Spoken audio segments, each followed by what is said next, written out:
What is up, Waffle Gang? I do hope you are well. My name is Mark, and today we're checking out some r/entitled people. If you'd like to skip the initial waffle, timestamps are in the description and along a timeline below. But if you are new here, please consider hitting that like, that subscribe, and maybe that notification bell too. And before we do jump into today's stories, I have some thank yous to new members we had over on Patreon. We had that ducking bug.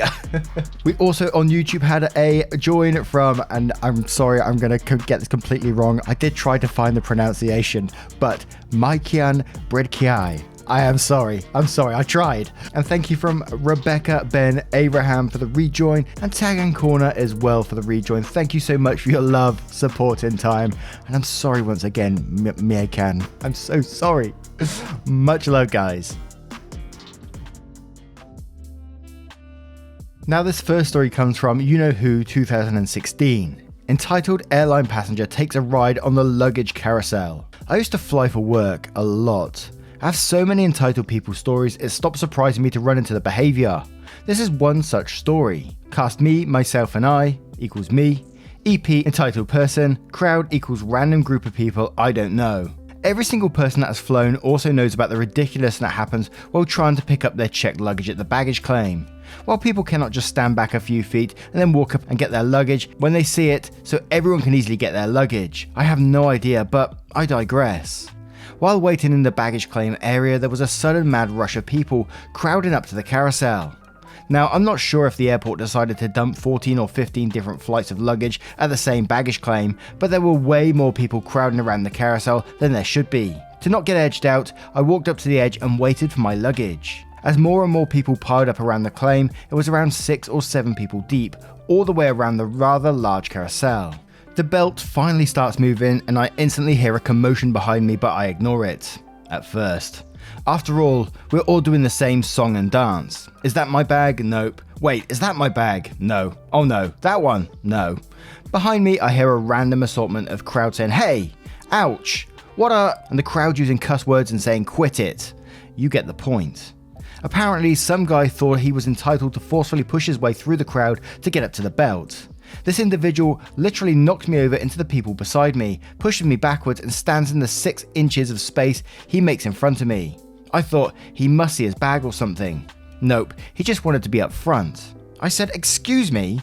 To which he was silent. I lightly push him in the back, for he is an inch in front of my nose, and say, "Hey, what do you think you're doing?" And again, he's silent. His mistake was not even acknowledging me and pushing me back again with his butt. Where the heck could I possibly go? Now I'd like to say I was having a pleasant trip and it didn't set me off, but I would be lying. I'm not exactly the smallest guy. I pushed him with both hands square in his back and sent him onto the luggage belt. He spun onto his back, landed on a bunch of luggage, and off he went down the belt. The look on his entitled and rude face was priceless. I didn't know someone's eyes could get that wide. Could I have handled it better? Yes. Would it have been more satisfying? Absolutely not. Even better, remember me saying the entire carousel was packed all the way around 6 or 7 people deep? He couldn't get off the carousel for there was simply no room for him to hop off. He tried, he flung his feet over the edge only to have them forced back on by the sheer mass of people. Who knows if anyone's luggage actually passed any of us, for everyone was just watching this guy ride the belt until he went around the corner and I could no longer see him. I never did know what happened to the guy. Hopefully someone eventually claimed him. Just the thought of this guy just going off down the belt, round the corner, just the shocked look on his face. Absolutely beautiful. And that's the type of stuff that sets my anxiety off, like waiting for, I don't know why, waiting for bags to come around and stuff like that, just because of the tension in the air of everyone trying to squeeze each other out. And it's like, why? Usually I just stand back and watch my bag go round a few times and just wait for a space. You know, I'm on holiday. The last thing I want is stress, unless I'm going the other way, then I'm trying to get my bag out first. And our next story comes from Common Chameleon. Wealthy CEO throws a temper tantrum over $1.25. I work at a business that mostly ships out packages, kind of like a post office or FedEx store. In addition to this, we also offer printing services for customers. I was not the one dealing with the customer directly, but I witnessed the entire interaction go down. Guy comes in and asks if we can print out a prepaid shipping label for him. My boss says sure we can do that for $1.25. The guy didn't respond, which I would later realise is because he had headphones in during this entire interaction. So my boss prints a label for the guy and asks him to pay. He seems visibly offended and asks if it's cheaper to use the printers in the front of the store. My boss responds by saying that it is, but since he already printed the label, it would be $1.25. The dude flips his shit and yells at my boss, calling him a liar, because I guess he expected the printing to be free. My boss defends himself, saying that we are a small business and can't work for free, that he doesn't appreciate being disrespected, and then he asks the guy to leave the store and not return. Guy storms out without paying. Later, my boss gets curious and Googles the guy. Since we had his name from the email address he used to send the shipping label. There are articles that he has written claiming to be the CEO of a very profitable company. I deal with nasty customers in this business, but this guy was one of the worst by far. I'm just glad my boss is the kind of guy who won't stand rude customers and doesn't try to appease him. I'd say usually if they're bragging online that they're some sort of CEO of some company, and they're not. But we'll check out some comments to see what they say. And we'll start with Hierathon saying, I work in a similar environment. Mine is more printing than shipping, but still similar. I have no more fucks to give. When that stuff happens, I just say sure, go ahead and print it at the self-serve copier. It takes credit only, no debit. When I ask what I'm going to do with the copy in my hand, I say I'm going to destroy it. They always say, well, can't you just give it to me instead? And say, yes, I can, for $3.15. The worst is when they go to the self-serve and expect me to come over and do it for them there. I like to say pleasantly, the instructions are right there, give it a go and let me know if you need a hand. I'll come over when I can, and then help the next person in line. If they just listened, life would go a little smoother. Hyrule says, the folks over at r/anti-MLM will tell you about the CEOs they encounter on the daily. We might have to have that for a members video this Saturday, and r/anti-MLM. We haven't done that in a while. And Cassiopeia says, trying to appease nasty people is what ends up making them nastier. And we have one more saying, Daylily61 saying, I don't want to scare you, but as far as nasty, rude, downright miserable customers are concerned, you ain't seen nothing yet. But I'm glad you got the kind of boss you have. Most of the supervisors I had in the course of my working life were the kind who didn't care how the customers treated regular employees. As long as their own bonuses weren't affected, why should the store managers care if their employees routinely left crying at the end of their shifts? And that is the worst thing to hear, isn't it? That no one deserves to be disrespected whilst doing their job. It's absolutely disgusting, and they should be kicked out the store immediately for doing this kind of bullshit. But anyway, we'll move on to the next story. And our next story comes from Academic Oil 9038. Karen cancels order because she didn't believe shrimp was a meat. I'm not completely sure this is the proper subreddit, but here we go. This is from when I worked at a tiny pickup/delivery restaurant in an affluent area by a major university and hospital. Most customers were from surrounding neighborhoods or drunk/high uni students and stressed out nurses. This is my second job, but the first one where I had to deal with customers face to face. I was given no training, so it was a bit of a learning curve. Enter Boomer Karen, who looked like she was born with not just a chip, but a whole block on both shoulders, waddled in a fine afternoon and ordered one of our more popular items, fried rice. Our fried rice had the option to add a meat for $1 more. Karen specifically wanted shrimp fried rice. I said, alright madam, that'll be $6.66. I don't actually remember the prices. Karen said, oh, what? But the menu says $5.66. I say, yes madam, but meat costs $1. Karen's face fills with pure disbelief and contempt, lip curling in a growing outrage, and she ground her in a near hiss. Shrimp is a meat? Me, shocked at the ridiculous question, also thinking that it's clearly listed under meats on the menu, and oh my god, Yarados? I don't know what that means. What do I do? Me.exe has stopped functioning.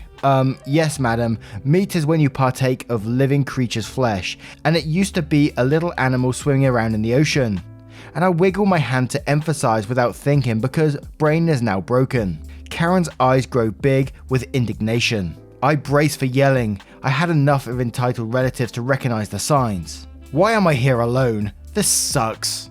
Karen snorts like an angry bull. I'm surprised she didn't slam a fist on the counter. It looked like she wanted to, but she was holding a clutch purse. How dare you? This is a scam. Shrimp isn't a meat. This is a rip-off. And then she rants for a bit. I started tuning her out since she wasn't anything close to as scary as my mum when she's pissed. I can see she's taking a breath. Do you want to order the shrimp fried rice, madam? Or perhaps a regular one? Karen says cancel it. and she storms out through the thankfully propped up open door. It was a glass door and would have broken from a good slam. To which I say, okay.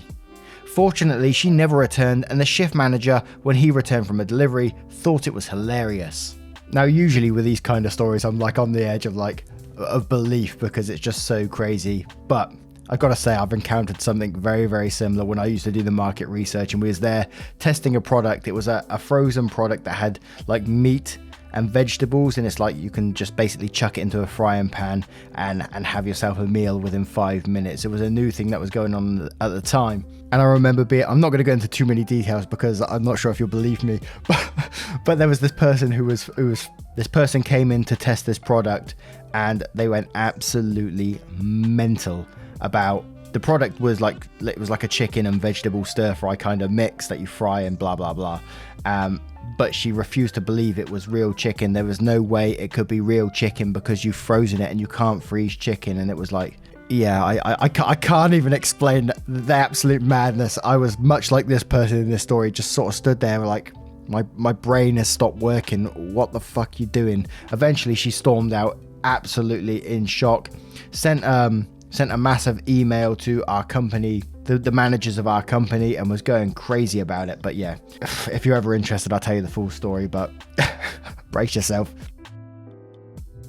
And this next story is from Lizzie B66. Can you just go 2 hours out of your way to pick up a colleague? This incident came back to me because someone asked if they could be made to pick up a colleague and take them to work, even though it was out of their way. So here is my story. We had just moved house. I was now an hour from work. A number of us were due to fly out to Germany for a work event, and I had booked my flight from Birmingham as it was only a 20-minute drive from my home. Husband was due to drop me off and pick me up on my return. The flights worked well as I could get into Germany 20 minutes before my colleagues and fly back 20 minutes after their flights, and one of my directors had arranged a meeting point in the airport on arrival so that I could meet up with him and he'd look after me. He was sweet, so all was good. I'd been off the week before we were due to fly out because it was our annual holds for our anniversary. During my time off, my manager and I had been chatting by text on my personal phone about arrangements for the trip. The day before we were due to fly out, I get a phone call on my personal phone number. Work phone was switched off, from the manager in another department. Convo goes like this. I said, hello. I don't recognise the number as it's not in phone. The other manager says, hi OP, I've been trying to get hold of you but you're not answering your phone. I said, I'm on leave, my work phone is off and you're calling on my personal phone. Is everything okay? Other manager says, yes, it's really urgent so I got your number from your manager. Okay, what's the problem?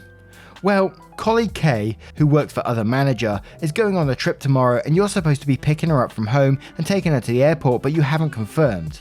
I said, no I'm not. You're all flying out of Heathrow and I'm the only one flying from Birmingham. Other manager says, no, you're supposed to pick her up and take her to Heathrow.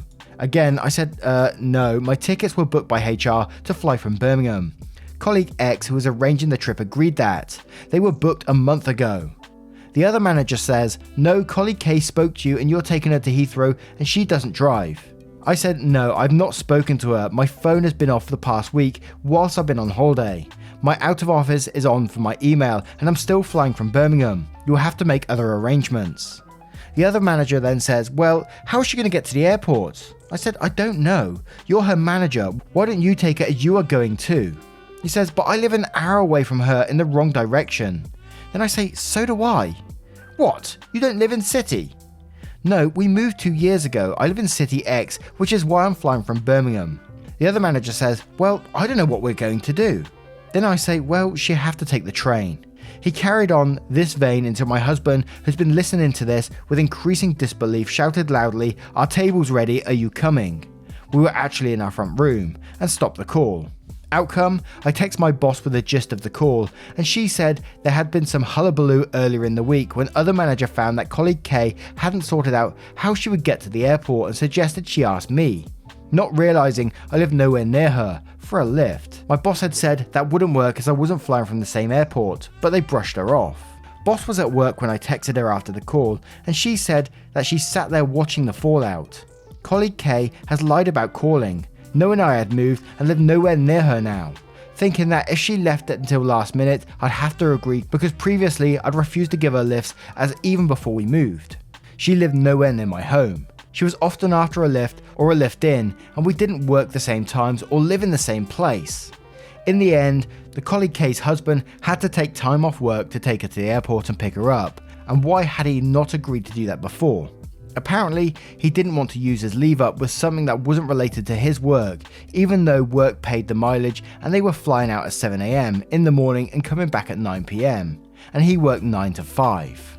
Firstly, can I just say, I love it when people say hullabaloo, one of my favourite words.